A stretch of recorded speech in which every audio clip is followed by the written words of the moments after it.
Hello and welcome to our channel solo tales. और आज की हमारी मूवी का नाम है द ग्रैंड बुडापेस्ट होटल।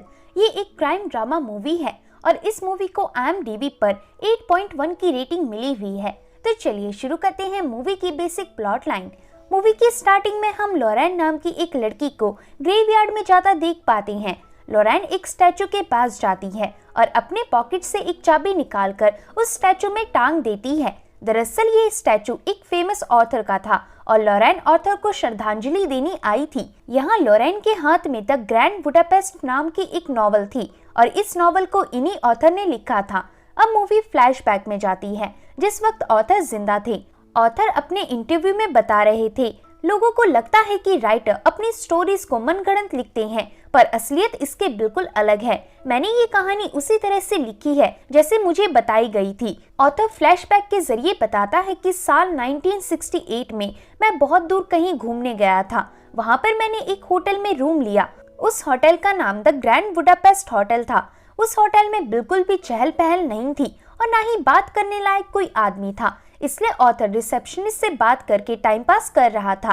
पर तभी ऑथर की नजर एक बूढ़े आदमी पर जाती है। उस बूढ़े आदमी के चेहरे में काफी गंभीरता थी और वो काफी अकेला लग रहा था। रिसेप्शनिस्ट ऑथर को बताता है कि यही इस होटल के मालिक जीरो मुस्तफा हैं। इन्होंने इस जगह बहुत सारे होटल्स खरीदे हैं और ये साल में 3 बार इस होटल में विजिट करने आते हैं। लेकिन इनके बारे में एक काफी अजीब बात है कि ये इतने अमीर होकर भी हर बार एक कॉर्नर वाला रूम बुक करते हैं और वो रूम सर्वेंट रूम से भी काफी छोटा है। इतना बताते ही एक कस्टमर को स्ट्रोक आने लगता है और रिसेप्शनिस्ट भागकर उस कस्टमर के पास जाता है। अगले सीन में ऑथर बात ले रहा होता है कि तभी उसे किसी की आवाज आती है। ये आवाज मिस्टर जीरो की थी। जीरो कहते हैं कि मैं तुम्हारी राइटिंग की सराहना करता हूँ, तुम एक काफी क्रिएटिव राइटर हो और मुझे लगता है कि तुम मेरे बारे में जानने के लिए बहुत क्यूरियस हो, इसलिए मैं तुम्हें शाम के डिनर में इनवाइट करता हूँ। वहाँ मैं तुम्हें बताऊंगा कि मैं इस होटल का मालिक कैसे बना। दरअसल जीरो समझ गए थे कि ऑथर उस टाइम रिसेप्शनिस्ट से उन्हीं के बारे में बात कर रहा था। मूवी के अगले सीन में ऑथर जीरो के इनविटेशन पर आ जाता है और यहाँ जीरो अपनी बैक स्टोरी बताते हुए कहती हैं, इस सब की शुरुआत मेरे मास्टर से हुई थी। तभी फ्लैशबैक में हमें मिस्टर गुस्तेव को दिखाया जाता है। गुस्तेव 35 साल पहले इस होटल का मैनेजर था। गुस्तेव काफी डिसिप्लिन था और उस वक्त होटल काफी सारे कस्टमर से भरा रहता था। आगे गुस्तेव मैडम डी नाम की एक बूढ़ी महिला से बात करता है। मैडम डी धीरे धीरे बीमार पड़ रही थी, इसलिए उनका हॉस्पिटल जाना बहुत जरूरी था। पर डी होटल से नहीं जाना चाहती थी क्योंकि वो गुस्तेव से प्यार करने लगी थी और उनके बगैर नहीं रह सकती थी। तो गुस्तेव उन्हें प्यार से समझाता है और किसी तरह उन्हें जाने पर मजबूर कर देता है। जाते वक्त डी गुस्तेव को एक पेनी देती है और कहती है, इसे मेरे नाम की कैंडल जला लेना। ऐसा बोलकर डी वहां से चली जाती है। तभी हमें होटल के लॉबी बॉय जीरो को दिखाया जाता है। जीरो ही इस कहानी का नरेटर है।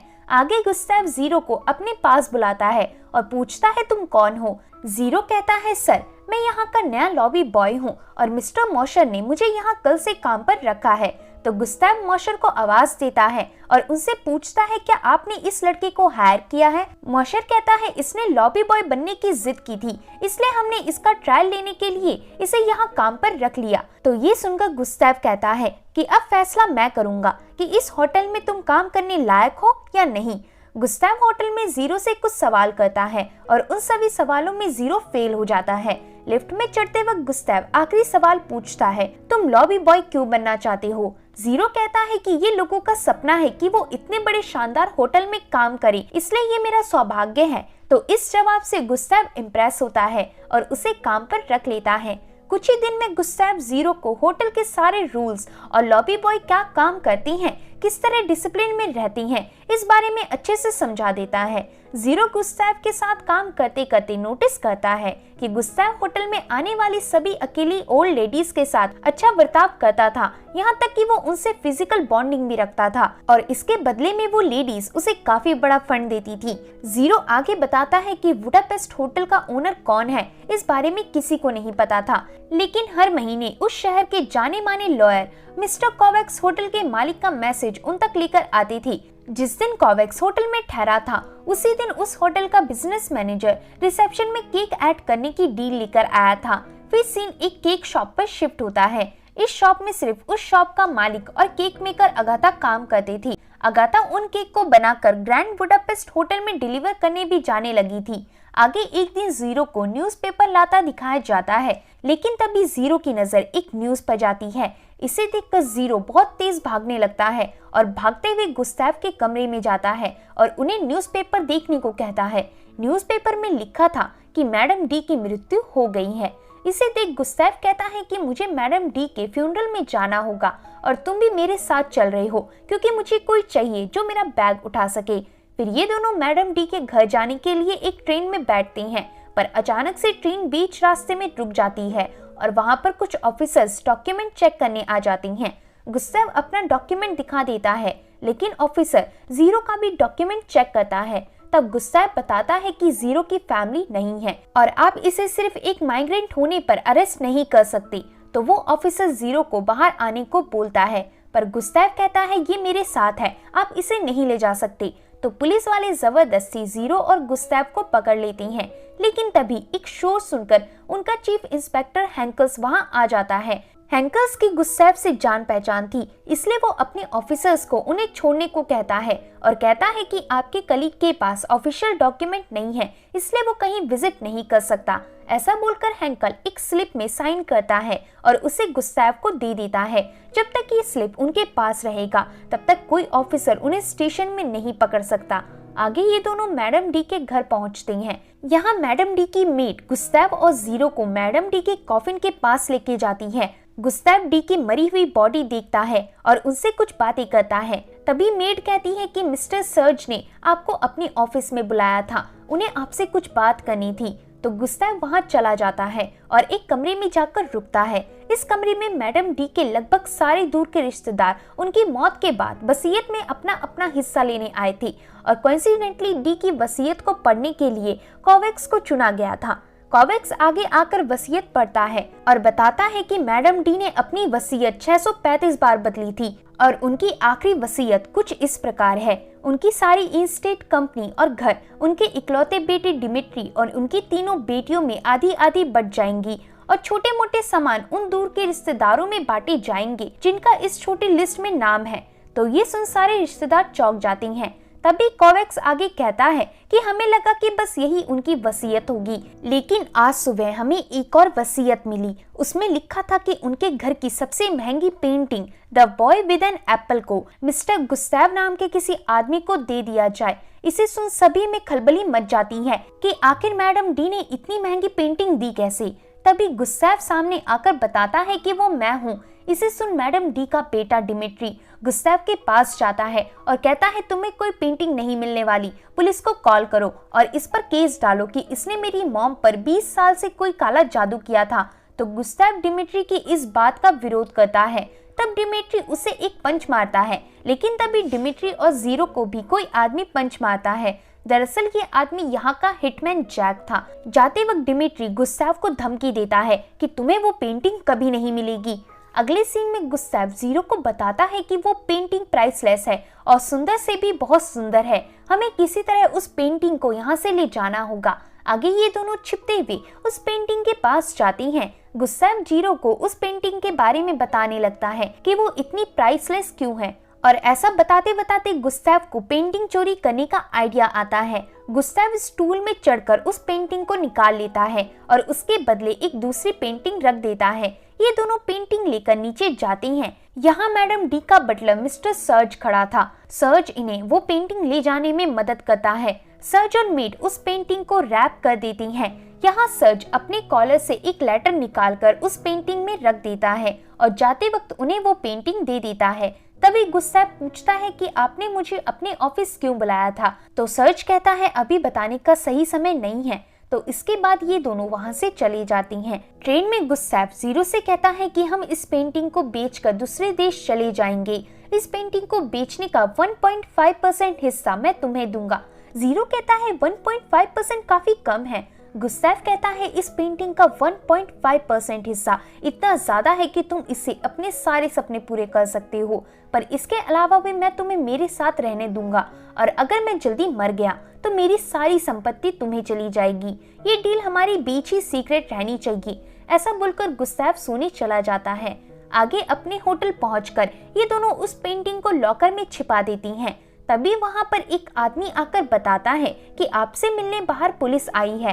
ये सुनकर गुस्ताव बाहर झांकता है और जीरो से कहता है परेशान मत होना, हमें बस सिंपली उनके सवालों का जवाब देना होगा। ये दोनों पुलिस के सामने जाती हैं। यहाँ ऑफिसर हैंकल्स बताता है कि आपके खिलाफ हमें कमिश्नर का ऑर्डर आया है। सबूतों से साबित हुआ है कि डी का मर्डर हुआ था जो कि आपने किया था। तो गुस्ताव कहता है ये किसी की साजिश है मुझे फंसाने की। ऐसा बोलकर गुस्ताव उनके सामने ही भागने लगता है, पर पुलिस वाले उसे पकड़ लेती हैं। नेक्स्ट सीन में हम जीरो को जेल के बाहर देखती हैं। जीरो यहाँ गुस्ताव से मिलने आया था क्योंकि गुस्ताव को जेल हो गई थी। गुस्ताव जीरो से पूछता है क्या तुम्हें पता चला मेरे ऊपर मर्डर का चार्ज कैसे लगा। जीरो कहता है मैंने लॉयर कोवैक्स से बात की थी। फ्लैशबैक में कोवैक्स बताती हैं कि 19 अक्टूबर की शाम को कोई आदमी जिसे मैडम डी के घर का हर कोना कोना पता था, वो सीढ़ियां चढ़कर मैडम डी के कमरे में गया और उन्हें जहर देकर मार डाला। फिर कल सुबह एक आदमी ने ऐसा बयान दिया कि गुस्ताव ही उनका किलर है और उस आदमी ने गुस्ताव को मैडम डी के कमरे में देखा था। जीरो पूछता है कि वो कौन है। तब कोवैक्स उसे सर्ज की फोटो दिखाता है। इसे सुनकर गुस्ताव शॉक हो जाता है क्योंकि सर्ज ने ही उन्हें भागने में हेल्प की थी। जीरो बताता है कि सर्ज अभी इस टाउन से गायब है। गुस्ताव ये सुनकर समझ जाता है कि जरूर उसे किसी कारण से फंसाया जा रहा है। अब मूवी के अगले सीन में हम जैक को देखती हैं जो सर्ज के सिस्टर के घर जाता है। सर्ज की सिस्टर एक पैर से लंगड़ी थी। जैक उसे कहता है कि मैं सर्ज की तलाश कर रहा हूँ, अगर वो यहाँ वापस आए तो मुझे खबर कर देना। ऐसा बोलकर जैक चला जाता है। जैक यहाँ डिमिट्री के कहने पर सर्ज की तलाश करने आया था। फिर सीन वापस जेल पर शिफ्ट होता है। यहाँ पर गुस्ताव को अपने होटल की तरह ही कैदियों को सामान सर्व करने का काम मिल गया था। यहाँ एक सेल में सर्विंग करते वक्त एक बहुत बड़ा कैदी गुस्ताव के पास आता है। गुस्ताव उसे एक सूप देता है और उस कैदी को वो सूप काफी अच्छा लगता है। फिर इसके बाद गुस्ताव अपने सेल में जाता है और उनके होटल का केक निकालता है जो बाहर से आया था। इसे ये पांचों कैदी शेयर करके खाती हैं और इन सभी कैदियों में काफी अच्छी दोस्ती हो गई थी। जब गुस्ताव यहाँ से जा रहा होता है तभी एक कैदी उसे रोकता है और बताता है कि हम यहाँ से भागने का प्लान बना रहे हैं और अब तुम भी हमारे साथी हो। आगे इनका बॉस इन सबको प्लान बताना शुरू करता है और बताता है कि इस जेल के ग्राउंड फ्लोर में बहुत सारी पुलिस है, साथ ही बड़े बड़े मेटल्स के दरवाजे हैं, मतलब सामने से भाग पाना बहुत मुश्किल है। लेकिन इस जेल का कमजोर पॉइंट ये है कि यहाँ के सबसे नीचे वाले कमरे में एक सीवर गुजरता है, हम उस सीवर के जरिए यहाँ से भाग सकती हैं। इसी के साथ इस जेल में गड्ढा खोदना बहुत आसान है। ऐसा बोलकर वो आदमी अपना बनाया गया मैप दिखाता है जो उसने काफी अच्छे से बनाया था। वो आदमी आगे बताता है कि मैंने नकली डॉक्यूमेंट्स और सेकेंड हैंड कपड़ों का इंतजाम कर लिया है, लेकिन यहाँ गड्ढा खोदने के लिए हमें औजार की जरूरत है। तो ये सुनकर गुस्ताव कुछ देर सोचता है और फिर उसकी नजर केक के बॉक्स पर जाती है। फिर सीन प्रेजेंट के जीरो पर आता है जो रोते हुए ऑथर को बताता है कि तुमने नोटिस किया होगा मैंने अगाथा के बारे में ज्यादा नहीं बताया क्योंकि उसके बारे में बताते ही मैं इमोशनल हो जाता हूँ, पर कहानी के इस मोड़ में मुझे उसका जिक्र करना होगा।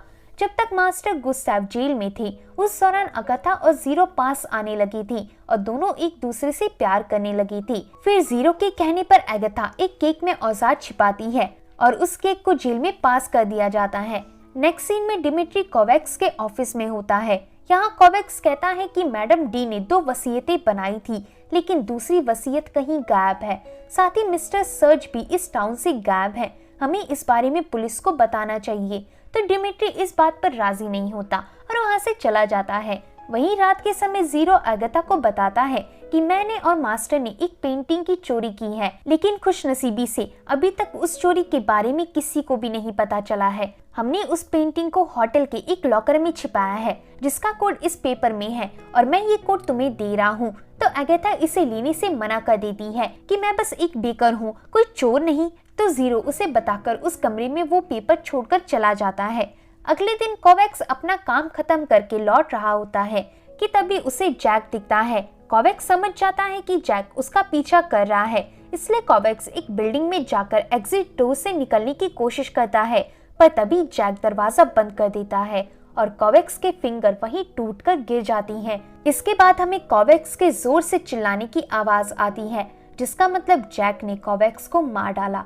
आगे जैक कोवेक्स के फिंगर को एक कपड़े में रखता है और दरवाजा बंद करके वहां से चला जाता है। वहीं दूसरी तरफ जेल में लाइट ऑफ होते ही वह पांचों कैदी टेबल को हटाती हैं।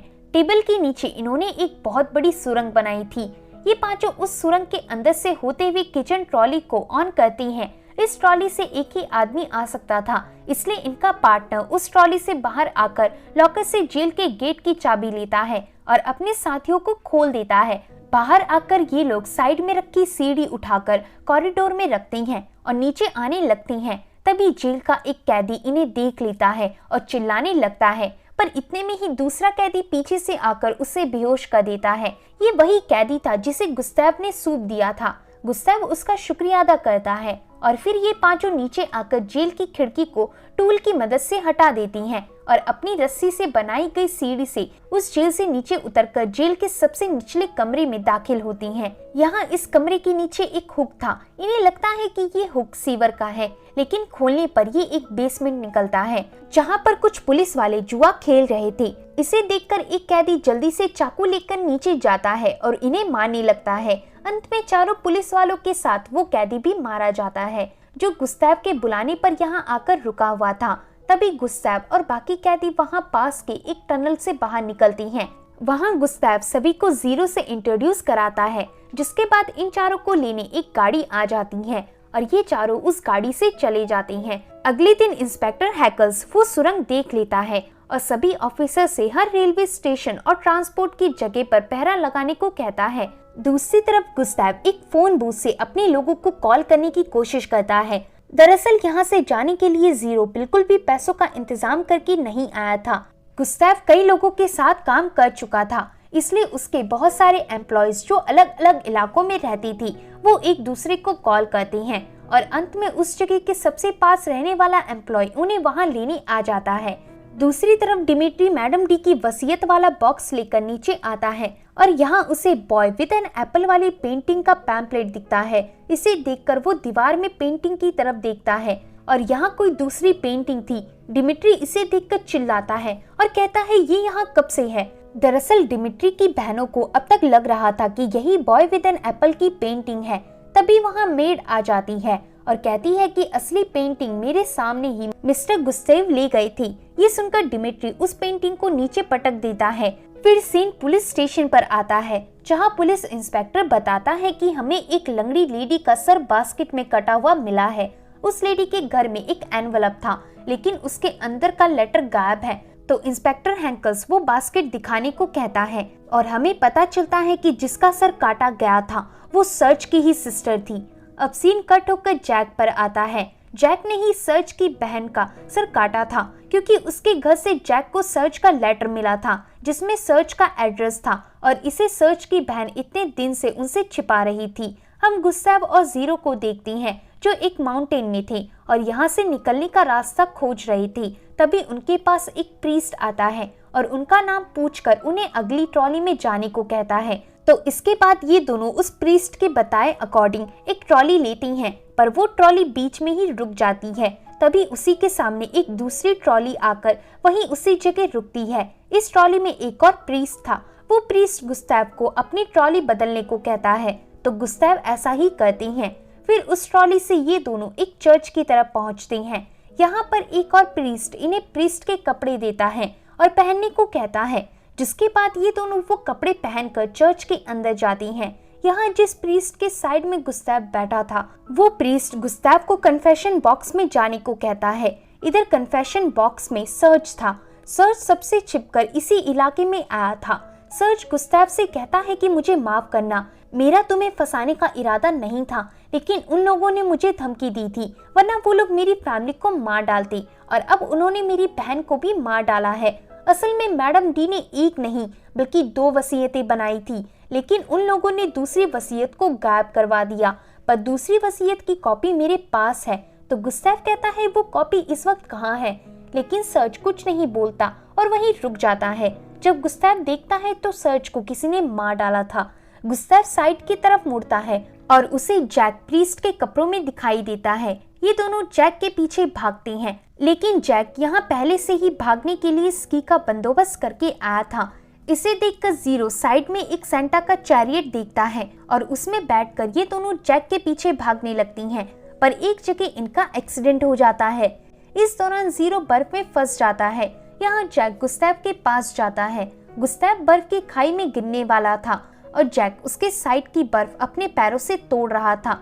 जैसे ही बर्फ पूरी तरह से टूटने वाली थी, वैसे ही जीरो जैक को खाई से धक्का दे देता है और गुस्ताव को बचा लेता है। आगे ये दोनों जैक की मोटर बाइक लेकर उस बर्फीले इलाके से निकल जाती हैं। फिर सीन अगेता पर आता है, जो केक सेल करने के बहाने गुस्ताव के कमरे में जाती है, जहां गुस्ताव ने पेंटिंग रखी थी। अगेता मैग्नीफाइंग ग्लास से लॉकर का लॉक देखती है और पेंटिंग लेकर बाहर आ जाती है। तभी सीन गुस्ताव और जीरो पर आता है। इन दोनों ने ही अंदर अगेता को पेंटिंग लाने भेजा था और अगेता काफी लेट हो गई थी। लेकिन तभी ये दोनों डिमिट्री को भी होटल के अंदर जाता देखती हैं। डिमिट्री अंदर जाते ही अगेता को पेंटिंग के साथ देख लेता है और उसके पीछे जाने लगता है। अगेता एक लिफ्ट लेती है और डिमिट्री भी उसी लिफ्ट में चढ़ जाता है। वहीं इसी दौरान अगेता को डिमिट्री से बचाने के लिए गुस्ताव और जीरो भी डिलीवरी बॉय बनकर होटल के अंदर जाते हैं। यहाँ गुस्ताव को सभी स्टाफ पहचान गए थे, लेकिन होटल में पुलिस थी, इसलिए कोई कुछ नहीं बोलता। इस दौरान डिमिट्री पेंटिंग का कवर थोड़ा सा हटा लेता है और उसे आइडिया लग जाता है कि ये वही पेंटिंग है। अब डिमिट्री अगेता के पीछे पीछे जाने लगता है, लेकिन अगेता वहाँ से भाग जाती है। डिमिट्री भागते भागते बालकनी तक पहुँचता है और तभी उसके सामने के एलिवेटर से गुस्ताव और जीरो निकलती हैं। उन्हें देखते ही डिमिट्री गन निकालकर उन पे फायर करने लगता है। तभी गन का साउंड सुनकर वहां पुलिस आ जाती है और डिमिट्री के लोग और पुलिस के बीच गन फायरिंग होती है। अब इतने में ही वहां इंस्पेक्टर हैंकस आ जाते हैं और उन लोगों को शांत कराते हुए पूछते हैं कि यहाँ क्या हुआ। तब गुस्ताव बताता है कि डिमिट्री ने ही अपनी मॉम का मर्डर करवाया था और सर्च को नकली एविडेंस बनने पर मजबूर किया था। इतना कहते ही सभी को अगेता की आवाज आती है। जीरो बालकनी से देखता है कि अगेता पेंटिंग के साथ लटकी हुई थी। ये देख जीरो अगेता की मदद करने जाता है, लेकिन खुद उसके साथ लटक जाता है। यहाँ अगेता पेंटिंग के पीछे एक वसीयत नोटिस करती है और तभी ये दोनों वहाँ से नीचे गिर जाती हैं, लेकिन इन्हें कुछ नहीं होता क्योंकि ये दोनों केक के ट्रक में गिरे थे। आगे इंस्पेक्टर वसीयत पढ़ता है। इसमें मैडम डी ने लिखा था कि उनके मरने के बाद उनका बंगला, गाड़ी और सब कुछ मिस्टर गुस्ताव का हो जाएगा। तो इसके बाद सब कुछ गुस्ताव को दे दिया जाता है। वहीं इस हादसे के बाद डिमिट्री का कुछ पता नहीं चलता कि वो कहाँ गया होगा। गुस्ताव अपनी जायदाद का वारिस जीरो को बनाता है, जिसका मतलब अगर गुस्ताव को कुछ हो गया तो सारी जायदाद जीरो की हो जाएगी। इतना अमीर होने के बाद भी गुस्ताव बूढ़ी औरतों के साथ रहना नहीं छोड़ता और फिर इसके बाद गुस्ताव जीरो और अगेता की शादी करवाता है। लेकिन फिर एक दिन जब ये तीनों कहीं जा रहे होती हैं, तभी डेथ स्क्वाड के सोल्जर्स वहां आकर उन तीनों के डॉक्यूमेंट्स देखती हैं, पर पिछली बार की तरह इस सोल्जर को जीरो का डॉक्यूमेंट सही नहीं लगता। वो जीरो को बाहर आने को कहता है। तब गुस्ताव उस सोल्जर को इंस्पेक्टर हैंकल्स की स्लिप दिखाता है, लेकिन वो सोल्जर उस स्लिप को फाड़ देता है और जीरो पर हमला करता है, जिस कारण गुस्ताव उस सोल्जर से ट्रेन में ही लड़ने लग जाता है। तभी कहानी प्रेजेंट में आती है। ऑथर पूछता है आगे क्या हुआ। जीरो गम के साथ बताता है कि उन सोल्जर्स ने गुस्ताव को वहीं पर शूट कर दिया और अब ये होटल मैं संभालता हूँ। तो ये स्टोरी सुनने के बाद ऑथर जीरो को लिफ्ट तक छोड़ने जाता है और अपने घर लौटकर इस पे बुक लिखने लगता है। फिर सीन लॉरेन पर शिफ्ट होता है, जो कि इस बुक को पढ़ रही थी, और इसी के साथ ये मूवी यहीं पे एंड हो जाती है। आशा करती हूँ कि आपको ये मूवी पसंद आई होगी। अगर वीडियो पसंद आता है तो वीडियो को लाइक और चैनल को सब्सक्राइब करें। मिलते हैं ऐसे ही एक मजेदार वीडियो के साथ। धन्यवाद।